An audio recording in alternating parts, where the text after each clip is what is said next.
নমস্কার, কুন্ডু কৃষি ভান্ডার চ্যানেলের পক্ষ থেকে আমার আলু সংরক্ষণকারী ও ব্যবসাদারদেরকে জানাই আন্তরিক শুভেচ্ছা।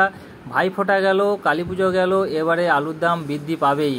তার কারণ হচ্ছে আগামী দিনে আমার 28 তারিখ থেকে গোটা পশ্চিমবঙ্গ জুড়ে বৃষ্টির সম্ভাবনা রয়েছে, অর্থাৎ নিম্নচাপ রয়েছে। টানা 5 দিন হবে। যদি এই 5 দিন টানা বৃষ্টি হয়ে যায় তাহলে আমাদের পোগরাজ আলুর চাষ আরও 20 দিন লেট হয়ে যাবে। এমনিতেই 20 দিন লেট রয়েছে, তারপরে যদি আবার হয়ে যায় বৃষ্টি তাহলে আর কথাই নেই। আমাদের যে আলু সংরক্ষণকারীরা যে বন্ড রেখেছেন স্টোরে, সেই বন্ডের দাম তখন দাঁড়াবে 1,10,000 থেকে 1,40,50ও পেরিয়ে যেতে পারে। আর আগামী দিনে আলুর দাম বৃদ্ধি পাবে, এটা আমি কেন গোটা আলু সংরক্ষণকারীরা বুঝতেই পারছে, কারণ তারা বন্ড এখন চিপে দিচ্ছে। এটাই চাইছি, যারা বন্ড বিক্রি করতে চাইছেন তারা 7 দিন বন্ডটাকে হাতে রেখে দেন। গোটা পশ্চিমবঙ্গে জুড়ে যারা আলু সংরক্ষণ করে রেখেছেন তাদেরকে বলছি যে বন্ডটাকে আপনারা হাতে রেখে দেন, 7-8 দিন রেখে দেন। আলু বন্ডটাকে আপনারা বিকবেন না, দেখুন কি হয়। আলুর যখনই ক্রাইসিস হবে গোটা পশ্চিমবঙ্গে জুড়ে, তখনই দেখবেন অটোমেটিক আলুর দাম তখন বৃদ্ধি পাবে। আমিও সেটাই চাই, আলুর যাতে দাম বৃদ্ধি হয়।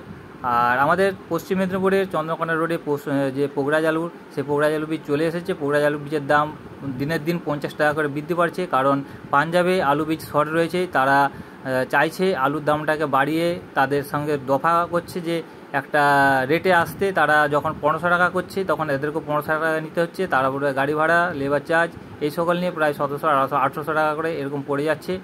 তো যদি নতুন হয়ে থাকেন চ্যানেলটিকে সাবস্ক্রাইব করে পাশে থাকা বেল আইকনটা অন করে দেবেন। প্রতিদিন যখন আমি ভিডিও ছাড়বো আপনাদের কাছে নোটিফিকেশন চলে যাবে। যদি ভিডিওটি ভালো লাগে লাইক, কমেন্ট, শেয়ার করে দেবেন। একটি লাইকে আমার উৎসাহ বাড়িয়ে তুলবে ভিডিও করার আগামী দিনে। তো একটি পদক্ষেপ নিতে চলেছে, আলু চাষকে শিল্পে রূপান্তরিত করতে নতুন পদক্ষেপ গ্রহণ করছে রাজ্য সরকার। মুখ্যমন্ত্রী মমতা বন্দ্যোপাধ্যায়ের নির্দেশ মতো এবার রাজ্যে তৈরি হয়েছে নতুন এক কৃষিজ সংগঠন।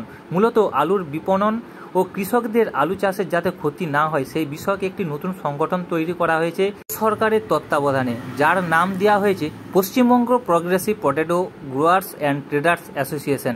আগে যেটা ছিল আমাদের পশ্চিমবঙ্গ প্রগতিশীল আলু ব্যবসায়ী সমিতি। তো যাই হোক, যেটা হবে সেটা ভালোর জন্যই হবে আগামী দিনে। তো আমি আরও একটি কথা বলতে চাই, আমাদের আবহাওয়া দপ্তর থেকে জানিয়েছে নভেম্বরেও কিন্তু একাধিক নিম্নচাপ রয়েছে। আর নভেম্বরেও যদি দুর্যোগ দেখা দেয় তাহলে আলুর চাষ অনেকটাই লেট হয়ে যাবে। আর এটাও জানা যাচ্ছে যে 2026 সালে আলুতে আমাদের লাভ পাবে চাষিরা, লাভের আশায় তারা রয়েছে। আর আলু চাষ করুন, আলু চাষ না করলে আপনাদের কীভাবে সংসার চলবে সেটা হচ্ছে একটা ব্যাপার। তো আলু চাষ করতে হবে চাষিদেরকে, চাষ না করে থাকতে পারবে না।